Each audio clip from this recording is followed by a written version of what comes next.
Alright, so today in this video we'll be building a Ryzen 7 system. I actually chose the Ryzen 7 1700, and since I've actually had this system, all of these parts, for just about a month now, so I'll be doing a review at the end of the video. There will be a timestamp in the description so you can just skip through the build if you don't really care. So I'm just going to go over some of the parts and then get building.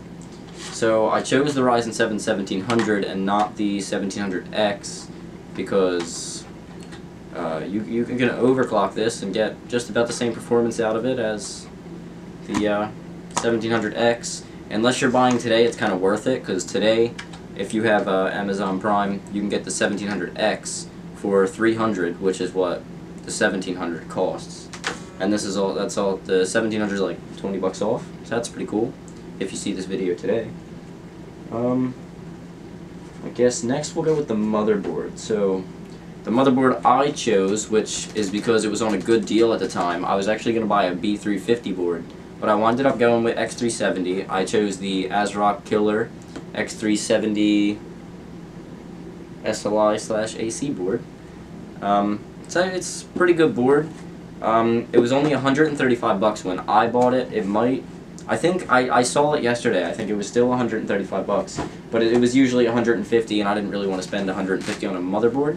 But since it was, I was going to spend $100 anyway on a B350 board, and then I would have had to buy a Wi-Fi and Bluetooth adapters, and by that point I would have been spending 135 anyway.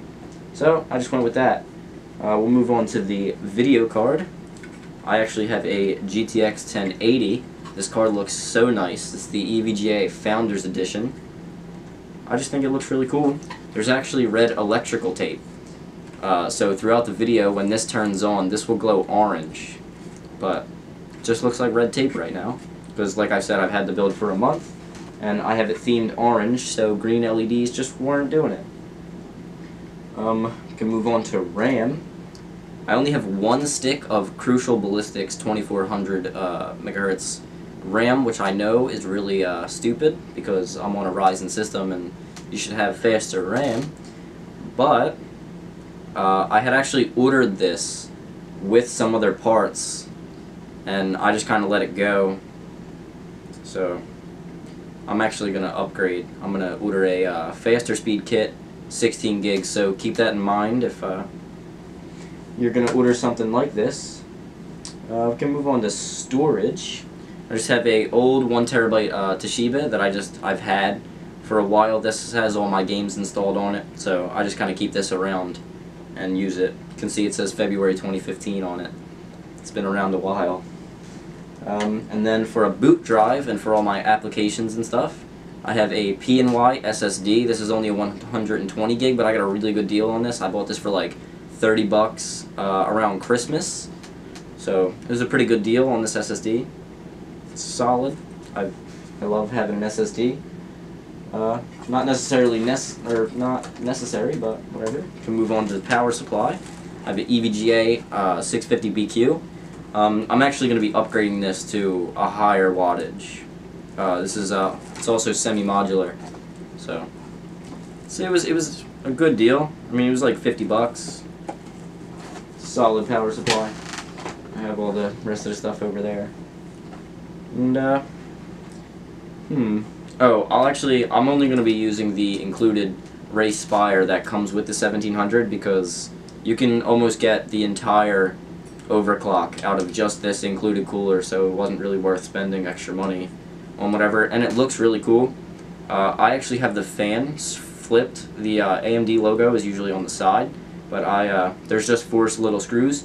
You can just unscrew them, pop it off, rotate it, which is actually pretty cool, because when I unscrewed it, I actually found out that the fan is made by Cooler Master. So it's a really solid fan, and I've been running it at 100%, and I can barely hear it, and it sits right next to me. It's just a back plate. So I think that's pretty much it. We'll just get building now. Alright, so I have the motherboard on the motherboard box and the back plate. Put that back in. So this is how I'm going to boot up the system. Obviously I didn't show a case, and that's because I haven't ordered one yet. Maybe I'll do an update once I have a case. Some tools that I'll be using. I have 2 magnetic parts trays, isopropyl alcohol in case for the thermal paste. I have some paper towels, and this is compressed air to blow out any dust that I need to.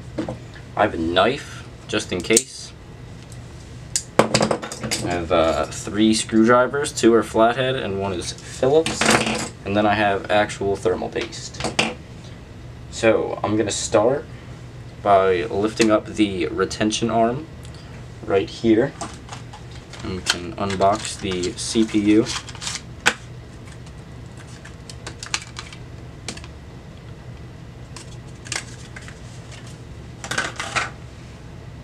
Now you need to find this little arrow here and line it up with the arrow on the motherboard, and then be very careful.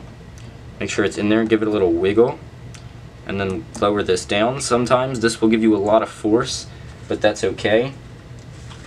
Just not too much force. You know, if you feel like you're breaking something, go back and make sure that that's in the socket correctly. And then I'm going to grab the thermal paste, put a little bit on there, and then we can grab the cooler and have this oriented so that the logo is towards the top of the motherboard.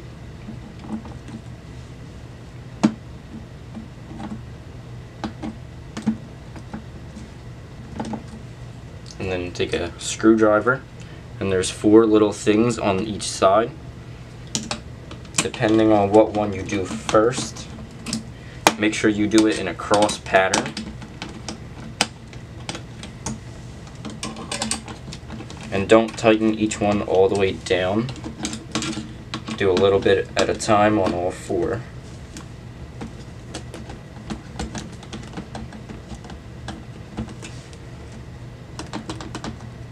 Give it a little wiggle. I'm just gonna make sure that it's making contact, and then do a little bit more tightening.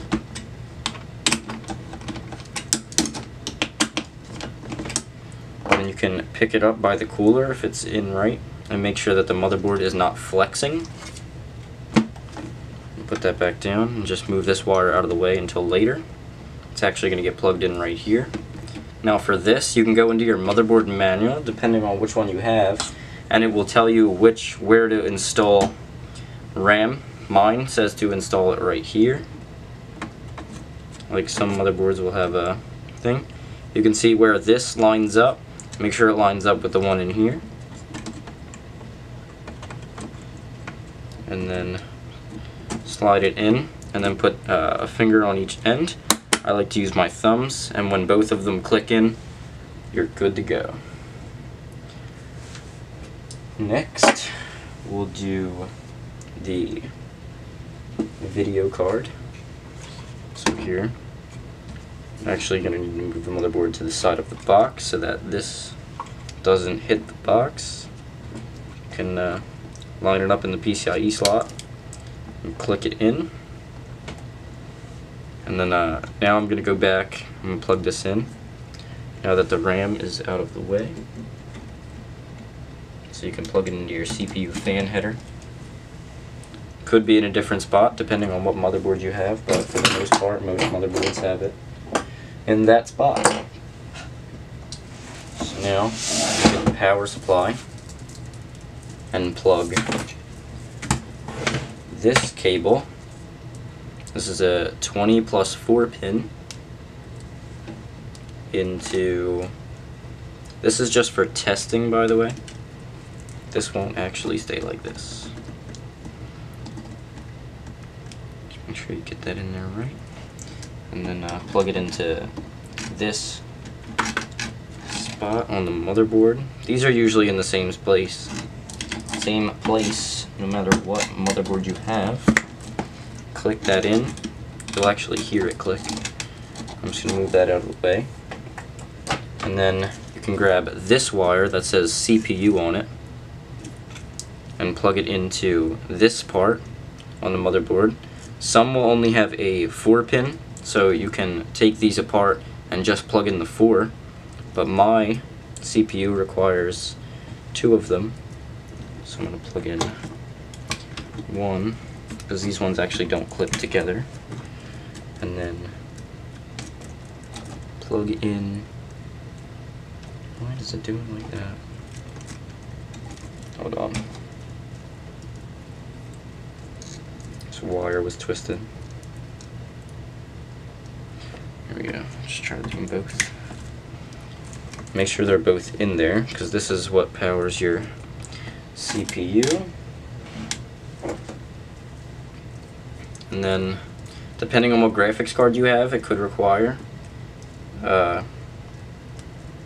2 6-pins, 1 8-pin, 2 8-pins, but mine only requires 8, so you can see it says PCIe right here. I'm going to plug that in this way. You can hear that one click. See, there's another 6-pin here if it required that. And I'm just going to grab a SATA cable and click it into, there's little things behind my motherboard. I'm going to click that end into the motherboard and click the other end into my boot drive right here. And then your storage drive will also require a power connector. So you can plug this end of the power connector into here, and then the other end will probably already be attached to your power supply, but if you have a modular one, you'll have to plug this into the right spot. See, it says SATA here, and it also says SATA on the power supply, so just make sure you plug it into a SATA part. And then for the most part, your system is ready to be tested, so I'm just going to grab a DVI wire, plug that into my graphics card, and then try and turn it on. So the light did come on the motherboard, and since I don't have a case, you can use a screwdriver, and there's pins at the bottom, and you can find the 2 power pins and try and turn it on through that.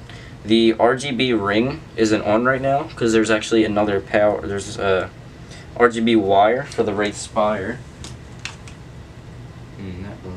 Let me see if I can find it. Here it is. It looks like this. This end will go into the actual cooler, and this you'll have to plug into an RGB header, and it's actually turning on. So it looks like everything is good. Let me just let it boot, make sure everything's good. And I'm actually to Windows, you can't see that, but we're good. Everything is working, which is great. So now if you have a case, this is when you would want to install it into your case and do all cable management and stuff. But maybe I'll do a part 2 to this build where you put it in the case. So yeah, like this video if you liked it. If you disliked it, you can leave a dislike, but why would you dislike this? Obviously it was a great video. Comment what you think down below. Comment your builds down below. I'm curious. And yeah. Oh, actually, let me turn off the light here. You can see the orange and how nice it looks. So there's a little hack for you if you have this. So yeah, let me know what you think down below. The list to all my parts will be in the description. I'll probably leave a PC part picker link so you can just go see the entire build. And yeah, this has been Walrus. Thanks for watching.